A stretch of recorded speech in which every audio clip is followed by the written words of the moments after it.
तो जय भीम दोस्तों। तो हम इस वीडियो में समझेंगे बेसिकली कि अजीम प्रेमजी यूनिवर्सिटी जो है वो बेंगलोर में है, भोपाल में है। तो उनका सिलेक्शन प्रोसेस क्या है, क्राइटेरिया क्या है, एग्जाम कैसे होता है, क्या क्या प्रोसीजर्स रहते हैं, उसके बारे में समझेंगे। तो आप ये देखिए कि ये अजीम प्रेमजी यूनिवर्सिटी का वेबसाइट है, उसके ऊपर आप जाएंगे तो आपको यहाँ पे देखने को मिलेगा ये जो प्रोग्राम्स एंड एडमिशंस में जाएंगे, पीजी प्रोग्राम्स में आएंगे। तो मैं पीजी प्रोग्राम्स की बात कर रहा हूं अभी। तो वहां पे आने के बाद आपको एक टैब मिलता है यहाँ पे, ये वाला, कि एलिजिबिलिटी क्या है, एप्लीकेशन एंड सिलेक्शन प्रोसेस वहां पे क्या है, फीस एंड फाइनेंशियल एड कैसा है। तो उसमें हम लोग अभी तो इसके बारे में बात कर रहे हैं। आपको जैसे मैंने बताया है कि राउंड 2 के जो एप्लीकेशन है वो आप 2 फरवरी से पहले सबमिट कर सकते हैं। उस आपका एंट्रेंस 2 मार्च को होगा और मार्च अप्रैल में आपके इंटरव्यूज होंगे और उसके बाद जुलाई में आपका क्लासेस शुरू होगा।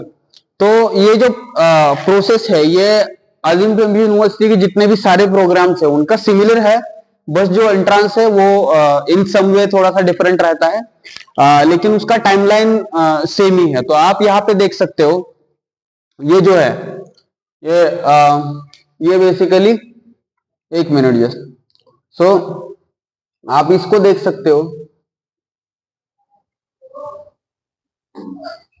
देखिए ये सिलेक्शन प्रोसेस है। सबसे पहले तो आपका ऑनलाइन एप्लीकेशन आप करते हो।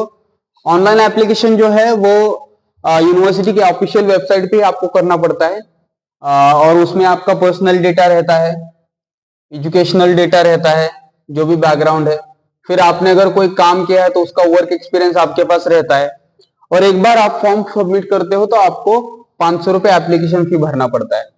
तो ये याद रखिए कि 500 रुपए एप्लीकेशन फ्री अजीम प्रेमजी यूनिवर्सिटी में। वहां पे किसी भी तरीके से कोई भी SC ST OBC हो, जनरल हो, तो उसमें फीस का डिफरेंस नहीं आता है, सभी के लिए 500 रुपए भरना ही पड़ता है।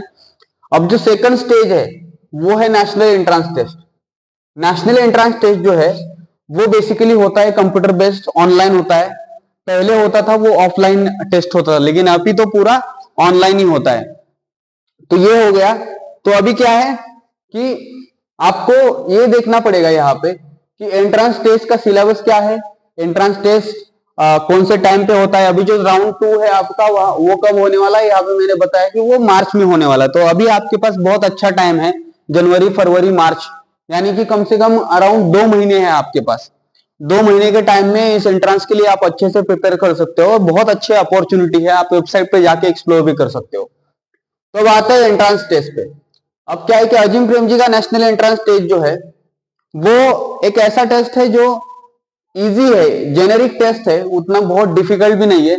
देखिए कि आप जब एप्लीकेशन सबमिट करते हो तो उसके बाद आपको एक एंट्रेंस टेस्ट देना पड़ेगा। ये टेस्ट ऑनलाइन कंडक्ट किया जाता है। हमारे टाइम पे when I attempted in 2021 we had an offline exam. तो उसमें आपको अलग अलग सेंटर होंगे, मल्टीपल सेंटर्स होंगे अक्रॉस द कंट्री। उसका सेंटर का लिस्ट भी आपको मिल जाएगा। तो स्ट्रक्चर क्या है एंट्रेंस का, और क्वेश्चन पेपर जो है वो आपको नीचे मिल जाएंगे। देखिए एंट्रेंस का स्ट्रक्चर बेसिकली क्या है कि those who are applying for MA education programme at Bhopal campus will get bilingual. देखिए, तो जो MA एजुकेशन के प्रोग्राम को अप्लाई कर रहे हैं भोपाल कैंपस को, उनको बाइलिंगुअल पेपर मिलेंगे, हिंदी एंड इंग्लिश। उसमें 2 लैंग्वेज में आपको पेपर मिलेंगे। और समझ रहे हो। लेकिन देखिए, no other programme is chosen as a second preference in application form. Okay, no is marked against willingness to be considered for admission in other campuses. तो जो भी लोग, those who are applying to the MA education programme of Bhopal campus will get bilingual question paper for the entrance test provided. No other programme is chosen as a second preference in the application form. अगर आपने आपका second preference नहीं दिया है तो ये आपको MA education का बाइलिंगुअल भी मिलेगा। दूसरा, no is marked against the willingness to be consider for the admission in other campus. इसका मतलब ये है कि नो जो है वो आपका विलिंगनेस नहीं है किसी अदर कैंपसेस में एडमिशन लेने का, तभी आपको ये बाइलिंगुअल में मिल सकते हैं। ठीक है।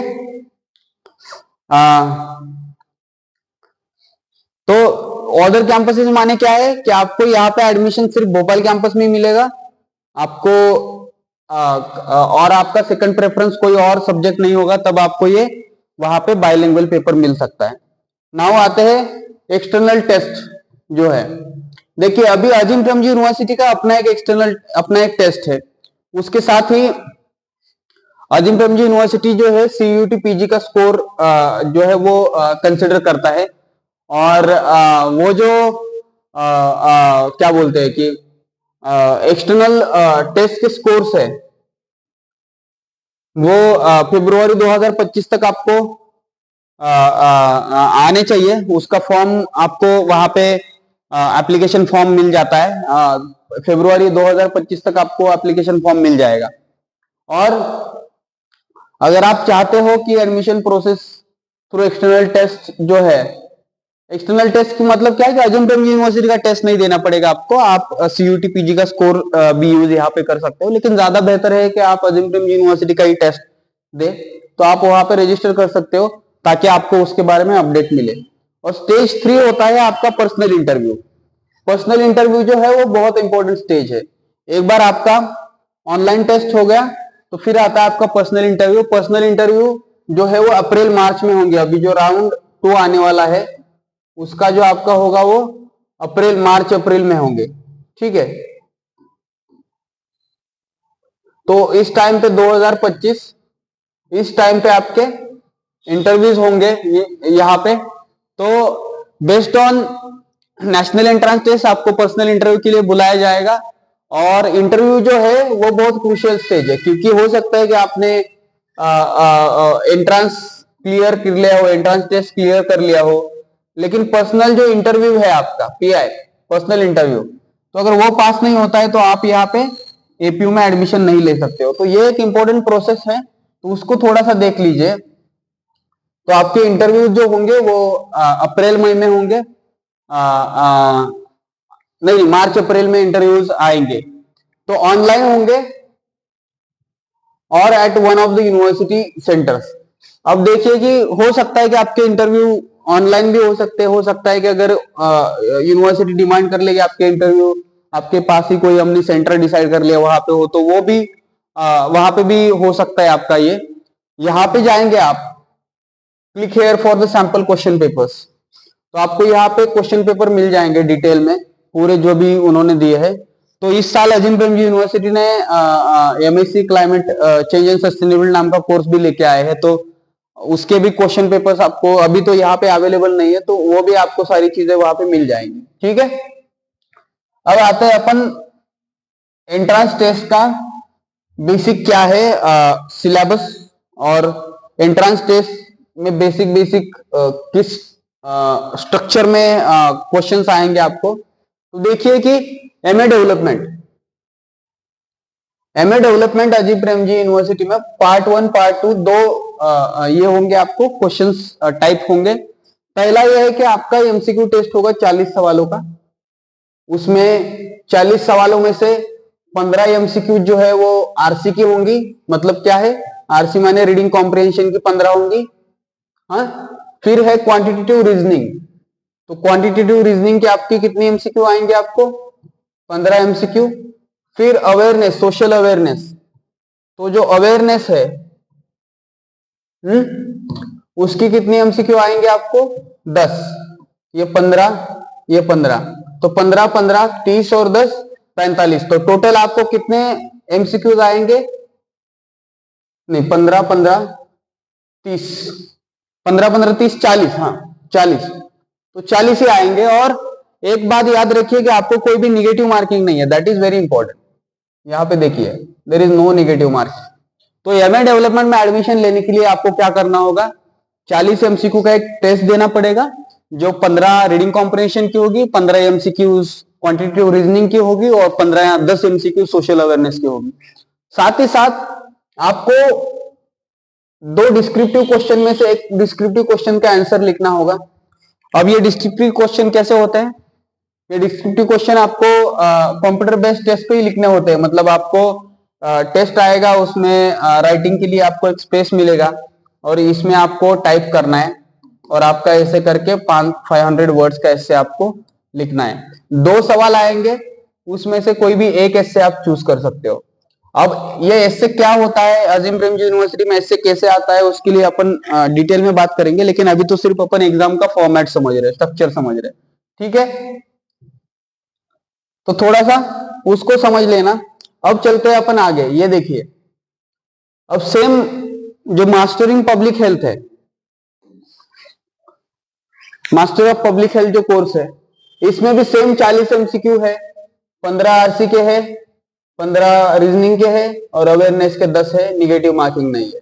लेकिन यहाँ पे देखिए 2 out of 3 descriptive question, 600 to 700 word related to public health. ये बहुत जरूरी है। अब आके आप यहाँ पे समझिए, ये बहुत जरूरी है। क्यों? क्योंकि पब्लिक हेल्थ का जो क्वेश्चन पेपर है वो भी सिमिलर ही है, लेकिन उसमें सिर्फ डिफरेंस क्या है कि देखिए डेवलपमेंट में क्या था आपको, डेवलपमेंट में ये अच्छे से दिख नहीं रहेगा, ठीक है रुक जाओ। सो ये तो डेवलपमेंट में आपको 40 सवाल थे पार्ट 1 में। पार्ट 2 में आपको दो में से एक क्वेश्चन डिस्क्रिप्टिव लिखना था। सेम पब्लिक हेल्थ में क्या है, आपको 40 सवाल होंगे, सेम आरसी के 15, क्वांट के 15 और अवेयरनेस, सोशल अवेयरनेस के 10। लेकिन इसमें क्या चीज है, आपको 3 में से 2 सवाल लिखने पड़ेंगे। इसका क्या बेसिक मतलब है कि आपको यहाँ पे 2 आने वाले थे, लेकिन यहाँ पे 3 सवाल आएंगे, तो आपको 3 सवालों में से कोई भी 2 सवालों का जवाब लिखना पड़ेगा। और हर एक सवाल जो है आराम से 600 से 700 वर्ड आ जाएगा। 600 से 700 वर्ड्स माने कितना, अगर एक लाइन में आप 8 या 9 भी शब्द लिख लेते हो, मिनिमम 7 भी लिख लेते हो, तो कितना आ जाएगा, समझ रहे हो? आराम से 100 लाइन तक आपको एक ऐसे लिखना होगा। सेम मतलब मैं मैक्सिमम बता रहा हूं, तो थोड़ा सा उस तरीके से देखना कि पब्लिक हेल्थ में आपको 40 ही सवाल है सेम डेवलपमेंट की तरह, लेकिन डिफरेंस क्या है कि जो डिस्क्रिप्टिव वाला टाइप है उसमें आपको लिखने हैं अराउंड 2 सवाल। तो ये हो गया इसका। अब बढ़ते आगे, सेम अभी एमए एजुकेशन का भी देखिए 40, early childhood care and education का भी देखिए 40। This is very interesting. आप देखेंगे तो क्या है, MA development, MA education, MA early childhood care and education and master of public health, इन सारे जो सब्जेक्ट्स है इनमें आपको निगेटिव मार्किंग नहीं है। इनमें आपको 40 ही सवाल आते हैं।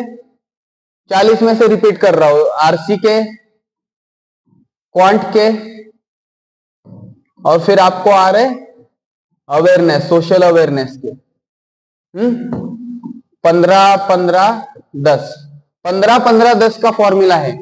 बस बदल क्या रहा है, बदल ये रहा है कि आपका जो डिस्क्रिप्टिव टाइप क्वेश्चंस है वो बदल रहे हैं।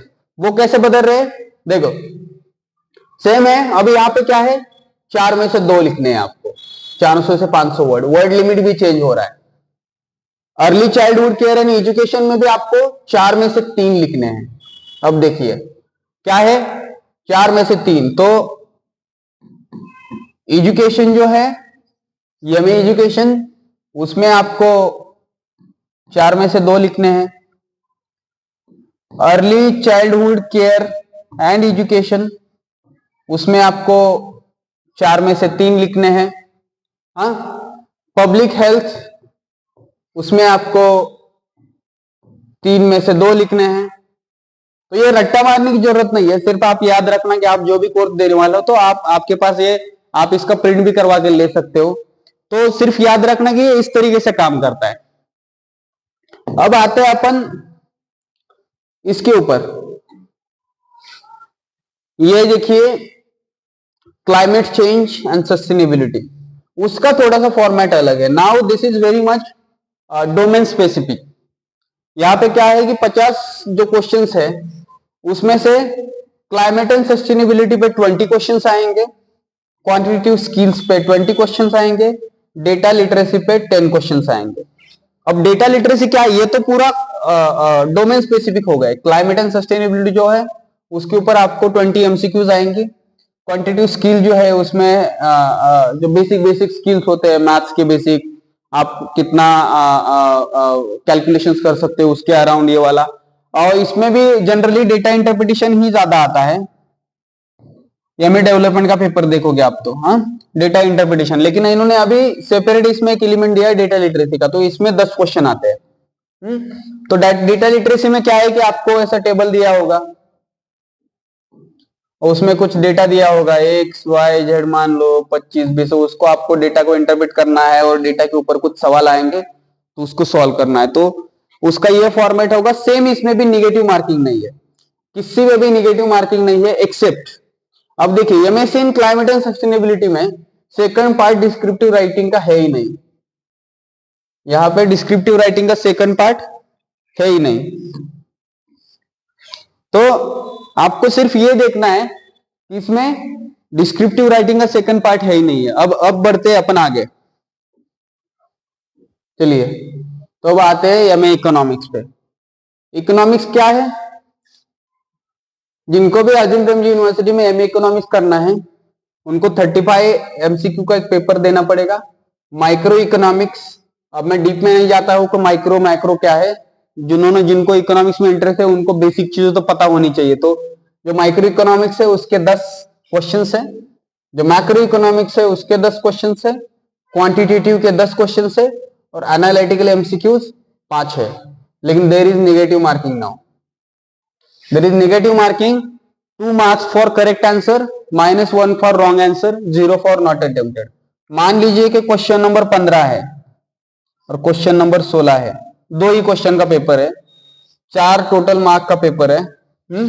आपने ये क्वेश्चन अटेम्प्ट कर लिया, करेक्ट आंसर आ लिया, ये क्वेश्चन अटेम्प्ट कर लिया, करेक्ट आंसर ला लिया, तो आपको टोटल मिलेंगे 4 मार्क्स। लेकिन अब देखिए आपने ये क्वेश्चन अटेम्प्ट तो कर लिया लेकिन आपका क्वेश्चन रॉन्ग हो गया, ये अटेम्प्ट कर लिया ये सही हो गया, तो इसके तो आपको 2 मिलेंगे और इसका 1 माइनस हो जाएगा। तो आपको कितना मार्क आएगा, ये इसमें से ये 2 आपका राइट का और 1 रॉन्ग आया है उसका, तो इसका मतलब आपका मार्क आ जाएगा सिर्फ 1। समझ रहे हो? तो दैट इज वेरी इंपॉर्टेंट। इसलिए निगेटिव मार्किंग के पेपर में ये कॉन्सेप्चुअल चीजें समझना बहुत जरूरी है। समझ रहे हो? तो इसका कैलकुलेशन बेसिकली ये तो होता है कि मान लीजिए कि 35 क्वेश्चंस आपने अटेम्प्ट किए, 35 के 35 अटेम्प्ट किए, अब आपके आ गए 25 करेक्ट, तो 25 गुने 2 आ गए आपके 50 मार्क। लेकिन जो 10 क्वेश्चन है वो तो आपके इनकरेक्ट आ गए, तो इसके -10 हो जाएंगे। तो आपका ऐसा है 50 - 10 माने टोटल आपका मार्क आ जाएगा 40। समझ रहे हो? तो थोड़ा सा उसको देखना कि निगेटिव मार्किंग जब होता है तो हम लोग क्वेश्चंस कितना अटेम्प्ट करने चाहिए, कोई क्वेश्चन अटेम्प्ट करना चाहिए कि नहीं करना चाहिए, किसी क्वेश्चंस को हमको छोड़ना जरूरी है क्या। फिर यहाँ पे एलिमिनेशन हजारों टेक्निक्स काम आती है। एडिशनली इसमें है 3 डिस्क्रिप्टिव क्वेश्चंस, एक इकोनॉमिक रीजनिंग के ऊपर है, एक रियल वर्ल्ड में इकोनॉमिक्स को कैसे अप्लाई करना है उसके ऊपर एक है, और अजीम प्रेमजी के लिए सुटेबिलिटी, इसको बोलते हैं बेसिकली एसओपी। तो ये एसओपी आपको आएगा। समझ रहे हो? तो इसलिए इसको थोड़ा सा अच्छे से समझिए। यहाँ पे अलग अलग सेंटर से उसके बारे में थोड़ा सा मैं बता देता हूं। ओके, सो ये यहां से दिख रहा है। सो आप देखेंगे तो यहाँ पे अलग अलग सेंटर्स है। आपको आंध्र प्रदेश में विजयवाड़ा, राजामुंड्री, विशाखापट्टनम, आसाम में गुवाहाटी, बिहार में पटना, छत्तीसगढ़ में रायपुर, दिल्ली में न्यू दिल्ली, गुजरात में अहमदाबाद है। तो ऐसे सेंटर है अलग अलग। मध्य प्रदेश में भोपाल के सेंटर है। महाराष्ट्र में देखिए मुंबई, नागपुर, पुणे, इतने ही सेंटर है। तो आपको अगर महाराष्ट्र में इस एंट्रेंस को अटेम्प्ट करना है तो मुंबई, नागपुर, पुणे में आपको ये करना पड़ेगा। ठीक है, तो आशा है कि आपको ये वीडियो पसंद आया होगा। साथ ही साथ सावित्रीबाई फुले रिसोर्स सेंटर की यूट्यूब चैनल को आप सब्सक्राइब जरूर करिए। और हमारा सेंटर है नागपुर में, ऑफलाइन ट्रेनिंग सेंटर है यहाँ पे नागपुर में, बेजन बाग का मैदान है, वहां पे आपको मिलेगा। आप गूगल मैप पे भी सर्च कर सकते हो। तो आप सावित्रीबाई फुले रिसोर्स सेंटर के ऑफलाइन क्लासेस में भी ज्वाइन कर सकते हो। तो जरूर जुड़िए हमारे साथ। और अजीम प्रेमजी यूनिवर्सिटी के डेडलाइन जो है वो मत मिस करिए। अच्छी यूनिवर्सिटी है, वहां पे जाके पढ़ने के बाद आपको अच्छा लगेगा कि करियर में कुछ बहुत हेल्पफुल चीजें रहेंगी, प्रोफेसर के साथ इंटरेक्शन करने को मिलेगा, डाइवर्सिटी मिलेगी। तो आशा है आप जरूर चेक करेंगे इस अजीम प्रेमजी यूनिवर्सिटी को और डेडलाइन मिस नहीं करेंगे। ठीक है, जय भीम, चलता हूं।